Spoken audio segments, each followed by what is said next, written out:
देहरादून के सहस्त्रधारा में बादल फटने से भारी तबाही का मंजर देखने को मिला।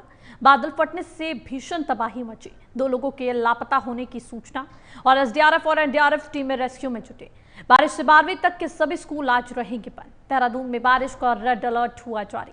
होटल्स और रिजॉर्ट्स को पहुंचा भारी नुकसान। सीएम धामी ने एक्स पर पोस्ट कर नुकसान पहुंचने की दुखद सूचना पर यहां पर अपनी संवेदनाएं व्यक्त की और सीएम धामी ने लिखा, देहरादून के सहस्त्रधारा में देर रात हुई अतिवृष्टि से कुछ दुकानों को नुकसान पहुंचने की दुखद सूचना प्राप्त हुई है।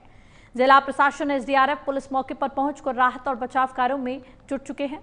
इस संबंध में निरंतर स्थानीय प्रशासन से संपर्क में हूं और स्वयं स्थिति की निगरानी कर रहा हूं।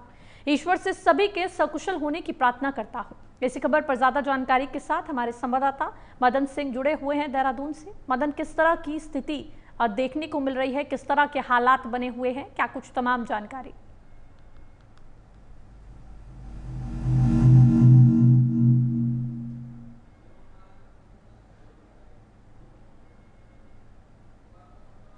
मदन, क्या आपको हमारी आवाज मिल पा रही है?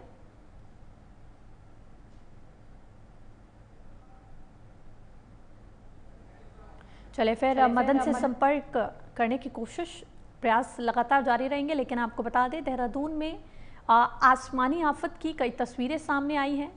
बादल फटने के बाद भारी तबाही का मंजर देखने को मिला, जिसके चलते लोगों का जनजीवन बुरी तरह से अस्त व्यस्त हो गया। कई दुकानें इसकी चपेट में आ गई, कई रिजॉर्ट्स, कई होटल्स इसकी चपेट में आ गए। आपको बता दें, भारी तबाही का जो ये मंजर है वो देखने को मिला और 2 लोगों के लापता होने की जो जानकारी है वो भी सामने आ रही है। उत्तराखंड की राजधानी देहरादून में सहस्त्रधारा में बादल फटने से कई होटल और दुकानों को नुकसान हुआ है। सहस्त्रधारा में देर रात 11 बजे अचानक हुई तेज बारिश से बादल फटने जैसे हालात देखने को मिले। इसमें बड़े पैमाने पर नुकसान होने की सूचना है। स्थानीय जनप्रतिनिधियों के मुताबिक मुख्य बाजार में मलबा आने से 2 से 3 बड़े होटल और कई दुकानें क्षतिग्रस्त हो गई। वहीं मिली जानकारी के मुताबिक देर रात करीब 11:30 बजे के आसपास बादल फटने जैसी घटना हुई। सहस्त्रधारा के मुख्य बाजार में बड़े पैमाने पर मलबा आ गया। इससे 2 से 3 बड़े होटल्स क्षतिग्रस्त हो गए, जबकि एक मार्केट में बनी करीब 7 से 8 दुकानें गिर गई है। आपको बता दें, स्थानीय लोगों से जब हमने पूछताछ यहां पर करने की कोशिश की तो उनकी तरफ से बताया गया, इस हादसे में करीब 100 लोग फंस गए थे, जिन्हें गांव वालों ने सकुशल रेस्क्यू कर सुरक्षित स्थानों पर पहुंचाया है। उन्होंने बताया कि ऐसी भी सूचना मिली है कि 1 से 2 लोग लापता हैं। आपको बता दें, उन सभी जो लापता लोग हैं उनकी तलाश की जा रही है। आपदा कंट्रोल रूम से रात 2 बजे जानकारी मिली कि घटनास्थल के लिए एसडीआरएफ और फायर की टीम को रवाना कर दिया गया है, लेकिन रास्ते पर अधिक मलबा आ जाने के कारण टीम मौके पर नहीं पहुंच पाई और राहत बचाव कार्य में भी यहां पर तेजी लाने में बहुत बाधाओं का सामना करना पड़ा। एक बार फिर से मदन हमारे साथ जुड़ चुके हैं। मदन, किस तरह के हालात, किस तरह की स्थिति इस समय देखने को मिल रही है, क्योंकि भारी नुकसान हुआ और ये भी जानकारी सामने आ रही है कि कई लोग लापता हैं, क्या कुछ तमाम जानकारी? प्रियंका, देखिए, परिस्थितियां विकट बनी हुई है और जिस तरीके से अचानक से वहां पे बादल फटा, क्योंकि देर रात की घटना थी, लोग इसके लिए तैयार नहीं थे, सजग नहीं थे, तो अचानक से जिस तरीके से वहां पर एकदम से ज्यादा बारिश हुई है और पूरा जो पानी है वो पूरे जो मार्केट है वहाँ पे, सहस्त्रधारा की जो मार्केट है वहाँ पर पूरा पानी आ गया, मलबा बन गया है। तो तमाम लोगों को बड़ी दिक्कतों का सामना इसमें करना पड़ रहा है। हालांकि जैसे ही घटना उसके लगभग 1 घंटे बाद वहाँ पर एसडीआरएफ, एनडीआरएफ पहुंच गए थे, साथ ही प्रशासन की टीम पहुंच गई थी। अभी भी रेस्क्यू अभियान वहाँ पर किया जा रहा है। जो स्थानीय लोग है वो भी जो है पूरी मेहनत से काम कर रहे हैं। एनडीआरएफ के साथ लगभग 100 लोगों को वहाँ पे रेस्क्यू भी किया जा चुका है, लेकिन अभी तक जो है जो लोग वहाँ से गायब हुए हैं या जो इस घटना के बाद से जो है मिले नहीं है, उसकी निरंतर जो है छानबीन चल रही थी, कितने लोग इस घटना की चपेट में आए हैं। और निश्चित तौर पर अभी तक जो है कोई ऐसा आंकड़ा सामने निकल करके नहीं आया कि कितने लोग गायब हुए। हालांकि 2 लोगों की पुष्टि हुई है कि 2 लोग अभी जो है इस घटना की चपेट में आए हैं, लेकिन वो किन परिस्थितियों में है, कैसे उसकी जो अभी स्पष्ट जानकारी नहीं है। लेकिन नुकसान बहुत ज्यादा हुआ है। 3 होटल जो है वो उनको बड़ा नुकसान हुआ। उसके साथ ही जो छोटी छोटी दुकानें हैं उसमें वहाँ पर मलबा भरा हुआ है। और मैं बताऊँ आपको, देहरादून में स्थिति इसी तरीके की बनी है। हालांकि सहस्त्रधारा में बादल फटा, उसके साथ ही जो है देहरादून का विश्व। मदन, क्योंकि राहत बचाव कार्य टीमें इस समय घटनास्थल पर मौजूद हैं, लेकिन उनके लिए भी चुनौती बनी हुई है, जो मलबा सड़कों पर आ गया और उनको वहां तक पहुंचने में दिक्कत हो रही है। क्या कुछ जानकारी, क्या यहाँ पर रेस्क्यू अभियान में कई चुनौतियों का सामना करना पड़ रहा है या फिर सुचारू रूप से रेस्क्यू अभियान चलाया जा रहा है?